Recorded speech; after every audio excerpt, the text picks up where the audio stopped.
কক্সবাজারের চকরিয়ায় বদরখালীতে হত্যা মামলার এক আসামিকে মুখোশ পরিহিত একদল দুর্বৃত্ত গুলি করে হত্যা করেছে। শুক্রবার মধ্যরাতে বদরখালী ইউনিয়নের ৬ নম্বর ওয়ার্ডের ৩ নম্বর ব্লকের আজমনগর সরকারি প্রাথমিক বিদ্যালয়ের সামনে এই ঘটনা ঘটে। নিহত যুবক মোহাম্মদ সোহায়েত বদরখালীর একই এলাকার মগনামা পাড়ার নুরুল আজিজের ছেলে। প্রত্যক্ষদর্শী ও তার বাবা নুরুল আজিজ জানান, তার কাছ থেকে ৫০০ টাকা নিয়ে আজমনগর স্টেশনের দিকে ঘুরতে যান সোহায়েত। পথিমধ্যে পিছন থেকে ৪-৫ জন মুখোশধারী লোক চলন্ত ব্যাটারি চালিত অটোরিকশা নিয়ে এসে সোহায়েতকে লক্ষ্য করে গুলি ছোড়ে। ছোড়াগুলি তার ঘাড়ে লাগলে সে রাস্তায় লুটিয়ে পড়ে। পরে স্থানীয়রা ধাওয়া করলে ফাঁকা গুলি ছুড়ে পালিয়ে যায় তারা। দুর্বৃত্তের নাম পরিচয় কেউ সন্ধান করতে পারেনি। ঠিক ১২টার দিকে আমাকে রিং করে বলতেছে বদরখালী আজমনগর স্কুলের পাশে একটা হত্যাকাণ্ড ঘটেছে। কি ব্যাপার আমি তখন জানলাম, সোহায়েত নামে এক যুবককে প্রকাশ্যে গুলি করে একটা টমটম বা অটো রিক্সা গুলি করে চলে গেছে। এ ধরনের হত্যাকাণ্ড যাতে না ঘটে আমরা সবাই সজাগ থাকবো। ওনার সাথে যারা বন্ধু বান্ধব সবসময় থাকে তারা কতটুকু মানে 10 ফুট দূরে সরে আছে। ভাই তোমাদের সাথে সবসময় থাকে, এই অবস্থা কেন হলো?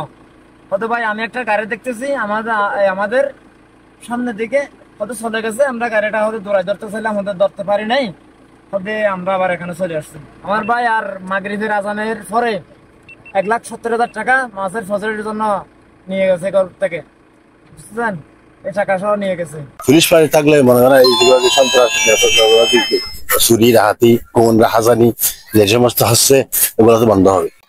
মানে একটু হনে তারা কল করিয়ে কিন্তু বুঝিয়ে বন্ধু বান্ধব মিলে ও আর ঠিক আছে মাছ খালিয়া আসন নহলে আগদি আর একা ডাক্তার দিয়ে মাছত দিয়ে সদায় কেনে আসন নহবেন ইটা এলো করে সদায় আই ধরে সদায় আসন নহ দিয়া তারা খনে কেন করে ডাকিয়ে গিয়ে তো গেল তুলে ওই রাত্রে এসার হতকুম করে আবার ফোন দেখি তারা গুলি গুজি এত শুনে নাই এবার সম্ভব ও ঠেঁজে মারা গিয়ে ডাকু নানিয়ে রে গান্ডু নানিয়ে ঠেঁজে মারা গিয়ে পরে হ্যাঁ না সরকার বিষয় হইলে না মারিব। পরে চকরিয়া থানার পুলিশ ঘটনাস্থলে গিয়ে নিহত সোহায়েতের মরদেহ ময়নাতদন্তের জন্য কক্সবাজার সদর হাসপাতালের মর্গে পাঠান। এ বিষয়ে চকরিয়া থানার ভারপ্রাপ্ত কর্মকর্তা শফিকুল ইসলাম জানান, ঘটনার পরপরই জিজ্ঞাসাবাদের জন্য ৩ জনকে আটক করে থানায় আনা হয়েছে।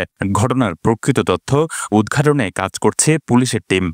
শনাক্ত হয় না এখন, সন্দেহমূলক 54 করা হয়েছে, পরে দেখতে কিছু পাই না, এখন যোগসূত্র এখনো পাই না, তদন্ত চলতেছে, তারপর দেখা যায়। দুর্বৃত্তের গুলিতে নিহত সোহায়েত হত্যাসহ 4টি মামলার আসামি বলে জানান তিনি। News desk, Penowa.